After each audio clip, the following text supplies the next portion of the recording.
जय हिंद दोस्तों, मैं हूं आपका दोस्त विजय राजभर और आप देख रहे हैं यूपी सच तक। दोस्तों अभी हम लोग इस समय मऊ में हैं और मऊ में खिरिया गांव एक पड़ता है जो आज चर्चा का विषय बना है। इसी खिरिया गांव से बीते हुए 11 मार्च को बारात जा रही थी और उस बारात में जो बस से में लोग बैठ करके जा रहे थे 11,000 वोल्टेज से टच हुई और उस बस में आग लगी, जो काफ़ी आज चर्चे का विषय है। काफ़ी लोग देख रहे हैं और इस घटना को देखते हुए देश में मातम सा छा गया। आज हम उसी गांव में आए हैं और परिजनों से जानने की कोशिश करेंगे कि आखिर घटना कैसे हुई और सरकार से आर्थिक मदद मिला नहीं मिला, क्या हुआ, पूरी जानकारी लेते हैं। तो आइए हम इनसे ही डायरेक्ट बात करते हैं। क्या नाम है आपका? मेरा नाम ज्योति पासवान है जी, आप लोगों को ये घटना के बारे में कब पता चला? हमको इस घटना के बारे में 12 साढ़े 12 बजे पता चला। मेरा भाई फ़ोन किया तो बताया था। अच्छा, जी। तो इसके बाद आप लोग, जब आप लोगों के पास फ़ोन आया तो आप लोग क्या किए? जब कॉल आया तो उस टाइम मेरा मतलब होश ही उड़ गया कि आखिर ये कैसे हो गया। ट्रस्ट नहीं हो रहा था। तो मेरा खुद का स्कूटी है, मैं खुद का ली हूँ। तो मैं स्कूटी, मेरे पैर में फ्रैक्चर भी हो चुका था ऑलरेडी पहले से ही। तो मेरे एक पैर से लंगड़ की जैसे चल रही थी। तो बगल में एक चाचा थे, तो मैं चाचा गई खोजने लगी कि कोई हमको लेके वहाँ तक पहुँचे। तो मैं छटपटाहट होने लगा कि मैं कब वहाँ पहुँचूँ, कब अपनी मम्मी को जाके देख लूँ मेरी मम्मी सेफ्टी है या नहीं। तो उसको लेकर के मैं स्कूटी लेके गई, चाचा को बुलाई। फिर उसके बाद मैं लेकर के स्कूटी पहुँची। तो मैं सोची कब मैं पहुँचूँ। वहाँ पे मैं कभी देखी भी नहीं थी, ना कभी गई थी और ना कभी इसका नाम भी मैं सुनी थी। तो चाचा देखे हुए थे, तो मैं चाचा से बोली, चाची कितना दूर है बताइए, हमको जल्दी लेके चलिए। तो तेज़ी से भी चला रहे थे और डर भी लग रहा था उनको कहीं गिर ना जाए। तो स्लो भी लेके जा रहे थे, भूल भी जा रहे थे। और उसके बाद इसी तरह करते करते मैं रोते रोते रास्ते भर पूरा गई, छटपटाहट होने लगा।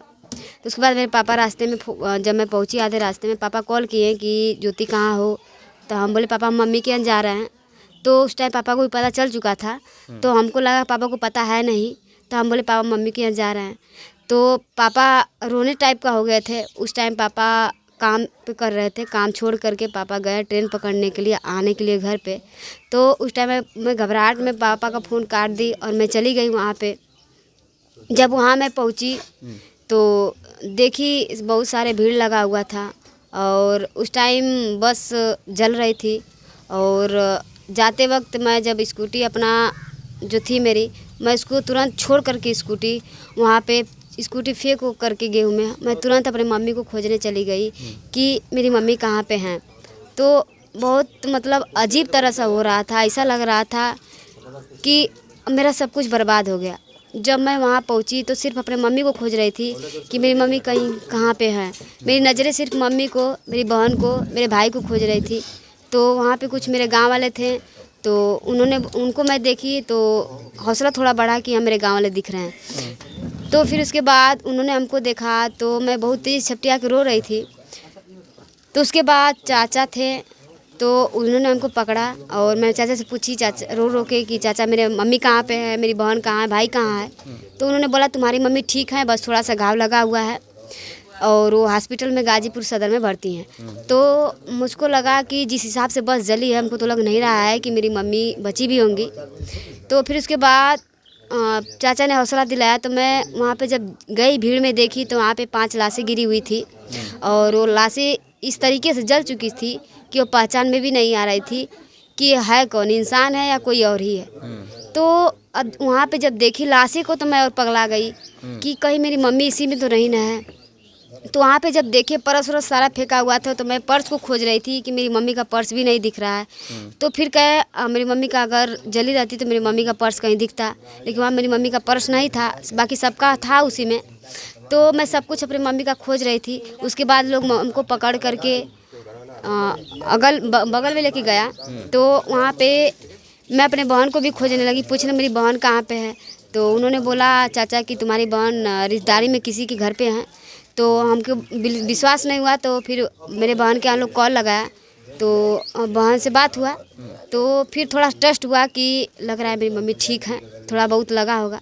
अगर मेरी बहन बच गई तो मेरी मम्मी भी बची गई होंगी, क्योंकि हमको लगा कि बहन और मम्मी मेरी साथ ही में बैठी थी, लेकिन ऐसा नहीं था। क्योंकि मेरी बहन पीछे बैठी थी, मेरी मम्मी आगे बैठी थी और पीछे बैठने की वजह से मेरी बहन को भी थोड़ा बहुत करंट लगा था, तो पैर में शूज नीचे पहनी थी, जिसकी वजह से मेरी बहन बच गई, कूद गई शीशे वाले, और कूद के तुरंत निकल आई। और मेरी बहन को लगा कि मेरी मम्मी भी उतर, मेरी बहन मेरी मम्मी को बोली कि मम्मी उतर जा, तो मेरी बहन बोल के तुरंत मेरी बहन कूद गई। तो उसको ऐसा लगा कि मेरी मम्मी कूद गई है बाहर, लेकिन मेरी मम्मी उठी थी वहाँ पे कूदने के लिए, लेकिन एक औरत थी जो अपाहिज थी, ओल्ड भी हो चुकी थी, और लाठी ली थी हाथ में। तो जो बस का राड होता है पकड़ के उतरने वाला, तो उसको गई पकड़ने के लिए, बस उसी में वो चिपक गई। अब मम्मी को लगा कि वो वहीं पर खड़ी है, उतर नहीं पा रही है, तो उनको सोची कि उतार दें।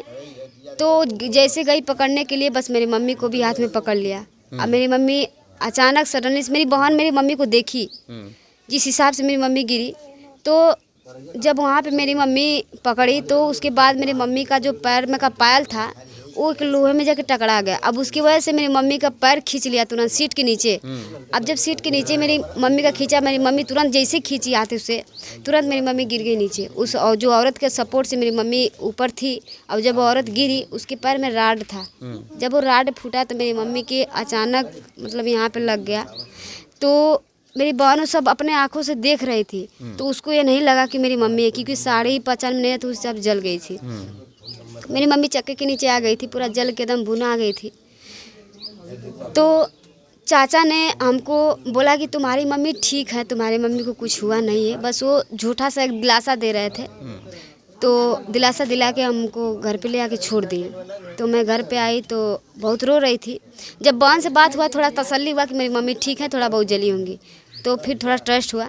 तो उसके बाद थोड़ा मैं शांत हो गई। फिर भी घबराहट हो रहा था, कब मैं अपनी मम्मी से बात कर लूँ।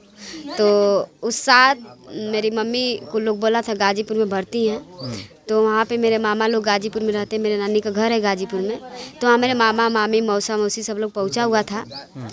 तो लोग के यहाँ मैं कॉल की, तो कोई कॉल नहीं उठा रहा है। तो फिर मेरे मौसी का लड़का था, उनके यहाँ कॉल की, तो उन्होंने बोला तुम्हारी मम्मी ठीक है, हॉस्पिटल में भर्ती हुई हैं, अगर दिखाया जाए तो, नहीं तो अगर मम्मी तुम्हारे पास में रहती, हम लोग बाहर हैं, मैं तुम्हारी मम्मी अंदर है, अगर रहता तो पास में रहते तो तुम्हारी मम्मी को वीडियो कॉल करके दिखा देते।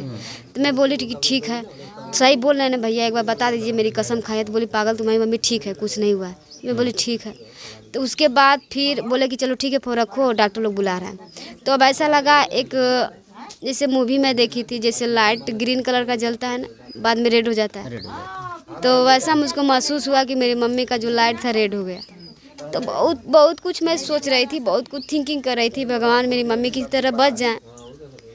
तो मेरी मम्मी घर में पूजा करती हैं, शंकर जी का फोटो वगैरह है। मैं वहाँ पे जाके भगवान से प्रार्थना कर रही थी कि गॉड मेरे मम्मी को किसी भी तरह, किसी भी हालत में दीजिएगा, लेकिन सही सलामत दीजिएगा। अगर कहीं फ्रैक्चर भी हुआ होगा तो हम लोग उसको ठीक कर लेंगे। अगर वो खटिया पे भी सोई होंगी, बस मेरे आंखों के सामने रहेंगी, किसी भी स्थिति में रहे, बस मेरी मम्मी इस दुनिया से छोड़ के हम लोग को ना जाए, बस आंखों के सामने रहे।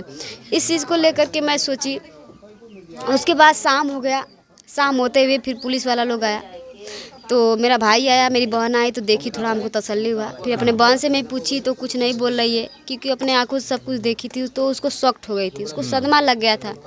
मेरा भाई भी कुछ नहीं, उसके आंख से आंसू भी नहीं गिर रहा था, और मैं रो भी नहीं पा रही थी कि मैं क्या करूं। उन लोग के सामने बिल्कुल नहीं रो पा रही थी, क्योंकि मैं घर में बड़ी हूँ, मेरा भाई है, फिर मेरी बहन है, 3 लोग हम लोग हैं। तो उन लोग के सामने मैं रो नहीं पाई थी। मैं सोची अगर मैं रोऊंगी तो वो लोग भी मुझको देख के रोने लगेगा, तो इसकी वजह से मैं नहीं रो पा रही थी। तो बहन से मैं जाकर पूछी, बहनी मम्मी कहाँ है? तो बहनी बोली दीदी हम ना देखनी मम्मी के, हॉस्पिटल में लोग गए। तो हम कहे ठीक है। तो फिर उसके बाद पुलिस लोग आया इंक्वायरी करने के लिए कि चलो तुम्हारे मम्मी को पहचानना है। अब हमको और घबराहट होने लगा कि मेरे मम्मी को बिना पहचाने भी लोग हॉस्पिटल में कैसे भर्ती कर दिया। तो फिर और घबराहट होने लगा। उसके बाद पुलिस एक था, तो उन्होंने बोला अंकल जी मेरी मम्मी ठीक है ना? तो बोले बेटा तुम्हारी मम्मी को इसलिए मतलब लेके जा रहे हैं कि जैसे वो लोग डॉक्यूमेंट मम्मी का मांग रहे थे, तो बोले कि बेटा इसलिए लेके जा रहे हैं क्योंकि जो तुम्हारी मम्मी भर्ती हैं तो सरकार पैसा देने के लिए, सपोर्ट करने के लिए बोले कि दवा इसी पैसे से चल जाएगा। तो वो लोग दिलासा दिया, तो थोड़ा शांत हुए। फिर उसके बाद 10-11 बजा, तो मेरे पापा ट्रेन में थे उस टाइम। तो पापा मेरे यहाँ फ़ोन किए, बोले बेटा तुम लोग खाना वाना खा के दवा खा लेना। क्योंकि मेरी बहन का भी थोड़ा दिक्कत है किडनी में, इसकी वजह से मेरी बहन का दवा चल रहा था और हमारा भी थोड़ा बहुत एक्सीडेंट हो गया था जिसकी वजह से मैं चल नहीं पा रही थी, तो मेरा भी दवा चल रहा था। तो इसी चीज़ को लेकर के पापा बोले बेटा कसम खा, तू हमारा खाना खा ला, आराम से सो जा, मम्मी ठीक है।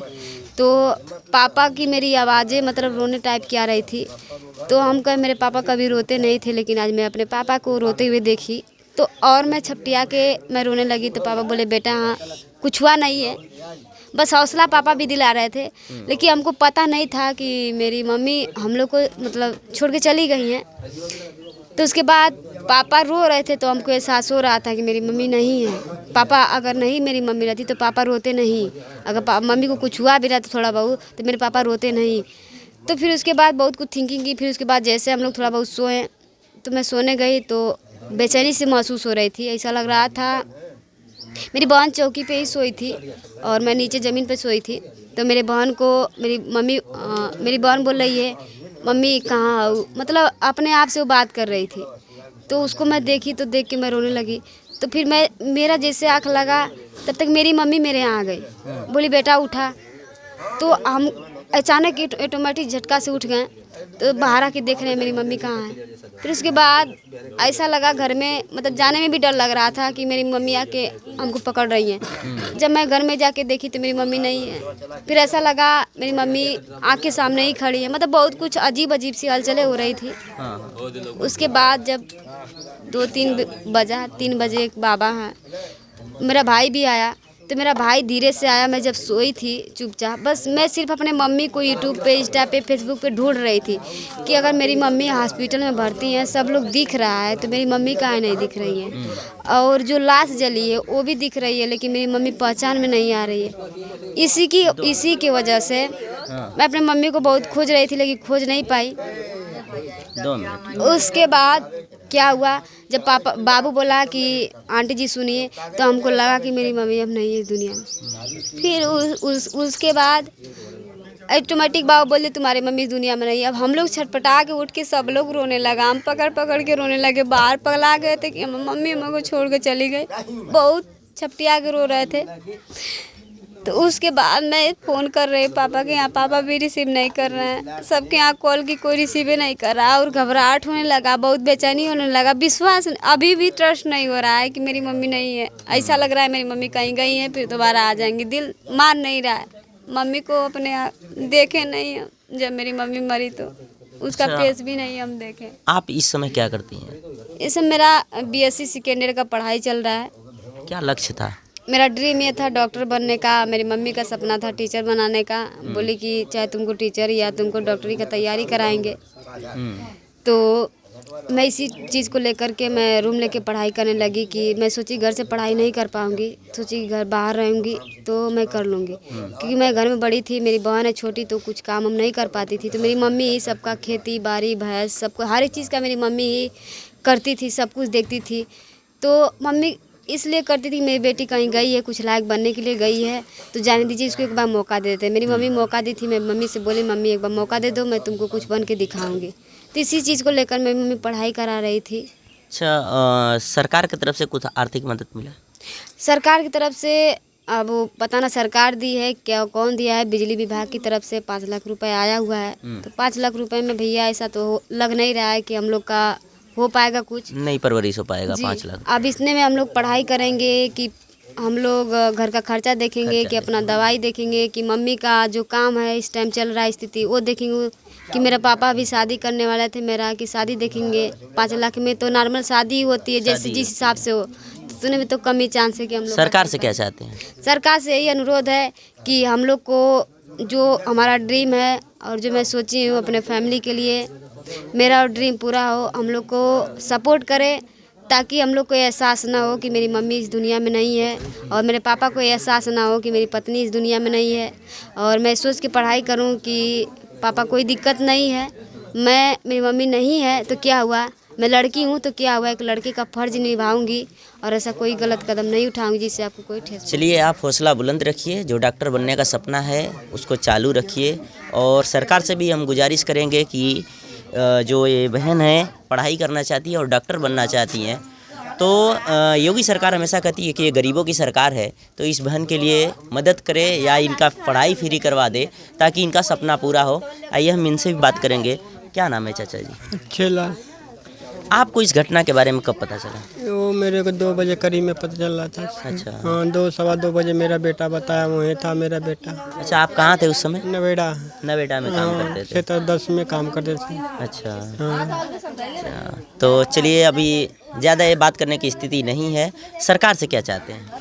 सरकार से ये कह रहे हैं कि हमारे बच्चों जैसे फ्यूचर में आगे बढ़ने चाहते हैं, वैसे मेरा मदद करें। अब हम कमाएंगे कि इन लोगों को खिलाएंगे, क्या करेंगे? अच्छा, एक बात सामने आई थी, आपके घर में सुना जाया था धोखाधड़ी से 2-2 मीटर लगा दिया गया हाँ, है। 2-2 मीटर लगा हुआ है। वो 1 मीटर पर 45 हज़ार रुपया आया। हमें कहाँ से भरेंगे? हम उन लोगों को पालेंगे कि खिलाऊँ कि कमाने जाऊँ कि कैसे करूँगा? 2-2 मीटर हम कैसे बिल भरेंगे?